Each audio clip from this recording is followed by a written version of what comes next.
Hello बच्चों, let's read this question. So this question says, what is the moment of inertia of a disk about one of its diameter? Okay, disk का moment of inertia बताना है about one of its diameter. Okay, तो देखिए बच्चों, इस question का की concept आप क्या लिख सकते हैं. ये क्वेश्चन सब्जेक्टिव क्वेश्चन, ठीक है. इस क्वेश्चन का की कॉन्सेप्ट आप क्या लिख लीजिए, एम आई लिख लीजिए. एम आई यानी कि moment of inertia of disk, M I of disk, ठीक है.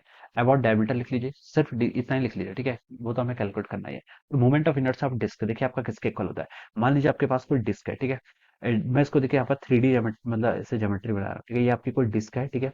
ये जो डॉटेड पोर्शन है ये क्या आपका इनसाइड द स्क्रीन है और ये आपकी तरफ है, ठीक है. अब हमें देखिए क्या पता है डिस्क के अबाउट, देखिए हमें मोमेंट ऑफ इनर्शिया इतना तो हमें पता रहता है कि about an axis which is passing through its centre, जो उसको सेंटर से पास कर रही होगी उस एक्सिस के अबाउट तो हमें मोमेंट ऑफ इनर्शिया पता है, ठीक है. अगर डिस्क का मास आपका क्या है, एम के इक्वल है, इसकी रेडियस कितनी, आर के इक्वल है, ठीक है. डिस्क में मास का डिस्ट्रीब्यूशन कैसा रहता है, देखिए पूरे पूरे पूरे पोर्शन पर रहता है, ठीक है. तो हम बता सकते हैं जो इसका मोमेंट ऑफ इनर्शिया आता है वो कितना आता है आपका, डिस्क है, डिस्क में आपका M R square by two आता है, ठीक है. मोमेंट ऑफ इनर्शिया बेसिकली आपका डिस्टेंस पे डिपेंड करता है. रिंग होती तो एम आर स्क्वायर आता है, क्योंकि रिंग में आपका मास का डिस्ट्रीब्यूशन काफी आर डिस्टेंस पर ही होगा, लेकिन रिंग पे तो आप डिस्क पे तो यूनिफॉर्म डिस्ट्रीब्यूशन हो जाएगा, ठीक है. हर पोर्शन पे होगा, तो इसका मोमेंट ऑफ इनर्शिया रिंग से क्या हो जाता है, कम होता है, यानी कि हमारे स्क्वायर बाई टू के इक्वल होता है, ठीक है. ये मोमेंट ऑफ इनर्शिया किसके अबाउट है, अबाउट जो उसके एक्सिस जो उसके सेंटर से पास कर रहा है, ठीक है. ये लिख सकते हैं हम, ठीक है. तो ये हमने मोमेंट ऑफ इनर्शिया लिख लिया, ठीक है. अब देखिए बच्चों, ये आपका moment of inertia of the disk हो गया about an axis which is passing through the center of the disk and perpendicular to the plane of the disk. Okay, तो ये आपका मोमेंट ऑफ इनर्शिया इतना है. आपसे क्वेश्चन पूछ रखा है कि आपको डायमीटर के अबाउट बताना है. डायमीटर के अबाउट देखिए कैसे फाइंड आउट करेंगे. देखिए डिस्क का डायमीटर क्या होगा, ये आपका डिस्क का डायमीटर होगा, ठीक है. ये डिस्क के प्लेन में लाई कर रही है, मान लीजिए कोई लाइन, ये इसका डायमीटर होगा. यहाँ से लेकर यहाँ तक की जो डिस्टेंस है, दिस इज द डायमीटर, ठीक है. या फिर ये इसका डायमीटर होगा, ठीक है. यहाँ से यहाँ तक की जो डिस्टेंस है डायमीटर होगा उसका, ठीक है. इसके अबाउट आपको यहाँ पर फाइंड आउट करना है, ठीक है. तो देखिए बच्चों, आपको इसके अबाउट पता है परपेंडिकुलर, यानी कि देखिए मान लीजिए आपका, मैं इसको डिफाइन कर लेता हूँ, आपका एक्स एक्सिस है, this is Y axis and this one is Z axis. आपको जेड के अबाउट पता है, ओके. आपको एक्स या फिर वाई के अबाउट क्या बताना है, यहाँ पर कैलकुलेट करके बताना है, ठीक है. अब देखिए बच्चों, डिस्क क्या है आपके, डिस्क की यूनिफॉर्म ज्योमेट्री, तो हम ये बता सकते हैं कि जो moment of inertia X axis के अबाउट होगा वही moment of inertia Y axis के अबाउट भी होना चाहिए, ठीक है. इस फिगर को देख के बता रहा हूँ मैं, ठीक है. तो moment of inertia about x axis और वाई एक्सिस कितना जब सेम रहना चाहिए. अब देखिए मान लीजिए कोई पर्सन आपके यहाँ पर से देख रहा है, ठीक है. इस यहाँ से आपका कोई पर्सन क्या कर रहा है, व्यू कर रहा है, ठीक है. तो जो अब टॉप व्यू, ठीक है, इसको क्या बोलते हैं, आपका टॉप व्यू बोलते हैं, ठीक है. तो टॉप व्यू से अगर कोई पर्सन देख रहा है तो उसकी ज्योमेट्री कैसे दिखाई देगी. यहाँ पर से कोई पर्सन दिखेगा तो उसको ऐसे दिखाई देगा, देखिए ऐसे एक आपकी डिस्क दिखाई देगी, ठीक है. ये आपका एक एक्सिस दिखाई देगा. इस एक्सिस के about moment of inertia M R square by two ऐसे दिखाई देगा, ठीक है.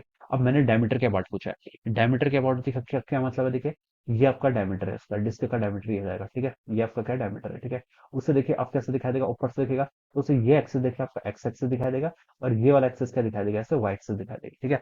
ये दिखाई देगा. उसे देखिए इसके अबाउट पलटा, ये मतलब क्या, आउट ऑफ द स्क्रीन, यानी कि आपकी तरफ आ रहा है, जेड एक्सिस, ठीक है. जेड एक्सिस के अबाउट तो मूवमेंट ऑफ इनर्शिया उस पर्सन को पता है, ठीक है, जो देख रहा है. और एक्स और वाई के अबाउट देखिए वो सिमेट्री से बता सकता है कि देखिए यहाँ पर आपका यूनिफॉर्म है, ठीक है. बता सकता है जो आपका एक्स एक्सिस के अबाउट मूवमेंट ऑफ इनर्शिया का वही मूवमेंट ऑफ इनर्शिया वाई के एक्सिस. कोई और भी आप एक्सिस ले लेंगे तो उसके अबाउट भी सेम ही रहेगा, ठीक है. इस चीज पे कोई फर्क नहीं पड़ेगा, ठीक है. तो लेकिन आपका सेंटर से पास होना चाहिए, ठीक है, और डायमीटर से आपका ऑलवेज ऐसे पास होगा, ठीक है. तो ये आपको मोमेंट ऑफ इनर्शिया हो जाएगा.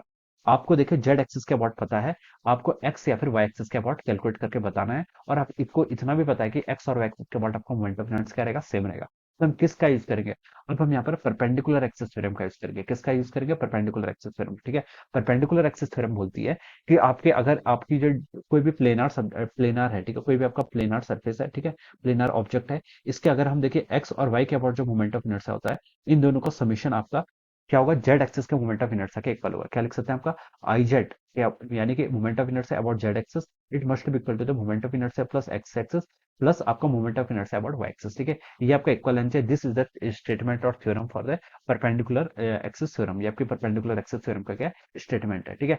अब आई जेड आपको बच्चों क्वेश्चन में गिवन कर रखे हैं कितना, देखिए ये जो जेड था, आई जेड के अबाउट था कितना आपका, M R square by two. इसको आप पुट कर लीजिए M R square by two, it is equal to I X plus I Y, ठीक है. और आई एक्स और आई वाई दोनों का मैग्नीट्यूड सेम है, और मैं इसको क्या लिख लेता हूँ, आई लिख लेता हूँ सिंपली, ठीक है. तो मैंने इसको क्या लिख लिया, आई एक्स प्लस आई वाई को जो ऐड करेंगे तो आपका टू आई हो जाएगा.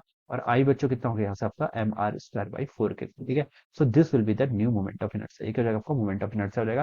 किसके अबाउट, आपका डायमीटर के अबाउट, ठीक है. डायमीटर एक्स भी हो सकता है, वाई भी हो सकता है, या कुछ और भी हो सकता है, ठीक है. तो हम यहाँ पर से बता सकते हैं, and this will be the answer of this question. Okay, so this will be the moment of inertia about one of its diameter. Okay, यही आपसे क्वेश्चन पूछा था.